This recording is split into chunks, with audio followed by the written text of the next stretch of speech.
À droite, les faux billets de 50 € saisis par les gendarmes. À gauche, une vraie coupure. Au milieu, elle a trouvé le vrai, si vous voyez ce que je veux dire. Impossible de faire la différence si l'on n'est pas un spécialiste. Du travail de pro, reconnaissent les enquêteurs, effectué avec du matériel très performant. C'est du matériel qui ressemble étonnamment au papier fiduciaire de la Banque de France, qui comporte tous les éléments de sécurité, que ce soit la pastille holographique, que ce soit les fils métalliques. Les encres utilisées sont à optique variable. La couleur change en fonction de l'orientation du billet, comme pour une monnaie authentique. Lors de la perquisition réalisée dans un appartement du 14e arrondissement de Marseille, les gendarmes ont mis la main sur près de 900 000 € en coupures de 50 €. Quant au papier retrouvé, il aurait permis de fabriquer pour 9 millions d'euros de fausses monnaies. L'euro est la monnaie la plus sûre.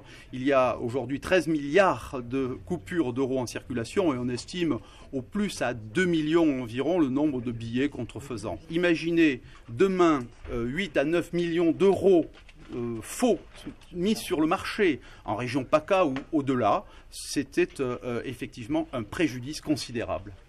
11 personnes ont été interpellées, 8 à Marseille, une dans le Vaucluse et 2 autres en Corse. Le parquet a demandé la mise en examen de 5 d'entre elles pour contrefaçon de monnaie et association de malfaiteurs, un chef d'accusation qui leur fait encourir jusqu'à 30 ans de réclusion.